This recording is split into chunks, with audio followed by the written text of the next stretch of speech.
If today's world and events sometimes leave you feeling sad, afraid, uncertain, or angry, then reach out for comfort.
Contentment in progress or position is not to be taken for granted, for necessary growth is essential before one can be comfortable within a transition.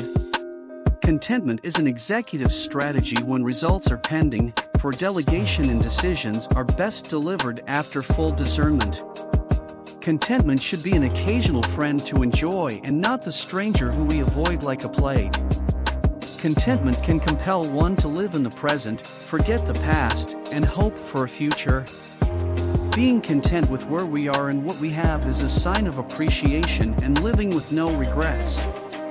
Levels of contentment vary from country to country and citizen to citizen. However, we learn that gratitude is the premise of contentment, and there is no detectable progress without this reference point. Contentment versus productivity has become a daily battle in personal wars against burnout, external/internal conflicts, and ineffectiveness/inefficiencies, to name a few. Contentment with contingencies may help many to alleviate pain points. Contentment with any gains is one of the best ways to avoid greed, for it is a good reminder to acknowledge how much progress has been made. Contentment with learning is rarely seen in effect because of the desire to constantly improve.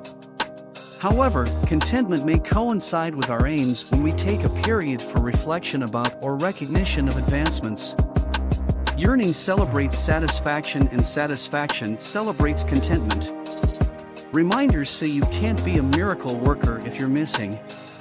Leadership and contentment are rarely used in the same sentence or seen within the same setting. The driven leader wears a cape around their necks because they're always in flight, on demand, and on the go to the next one. When depletions occur, many leaders are left without the strength within their souls. Contentment in education is often referred to as an unknown occurrence because improvement is seen as a lifelong process.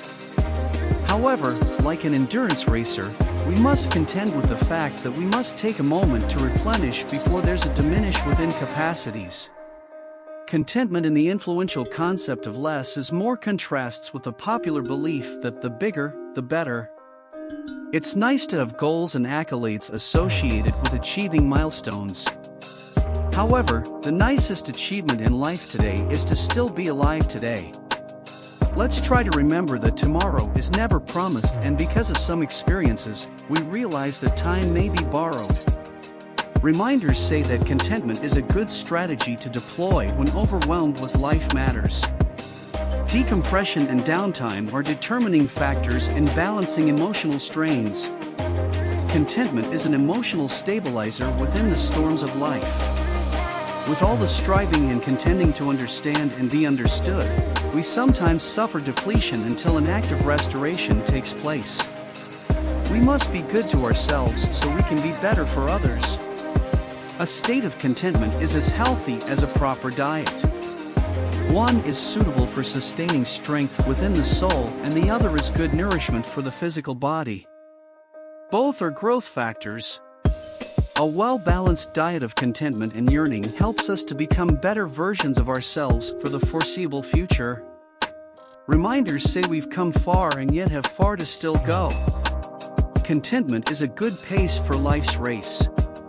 We grow exponentially when we are applauded and experience gratitude for efforts. We're highly motivated to push and pull until we arrive at the next milestone, far away from complacency or contentment. Yet, embracing a period of contentment allows us to showcase our best while still in a state of rest. Contentment is a prize worth attaining when we find ourselves dealing with too many passionate pursuits.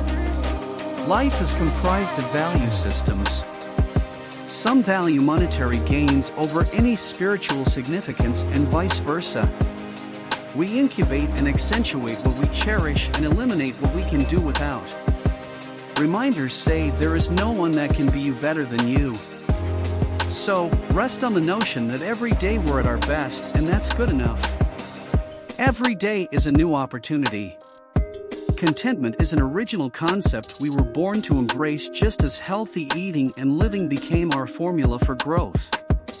We don't see newborns dressing themselves to go off to work. They're satisfied with their present position in life, knowing that tomorrow's growth beckons greater responsibilities. Nowadays, we yearn for so much more than what's required. Is it because of media and/or marketing images? Or is it some contagious phenomenon that we are not immune to? What is the one thing that you cannot live without, excluding the physical anatomy, oxygen, food, and shelter? A. External commendations, praise. B. Internal hope, expectation.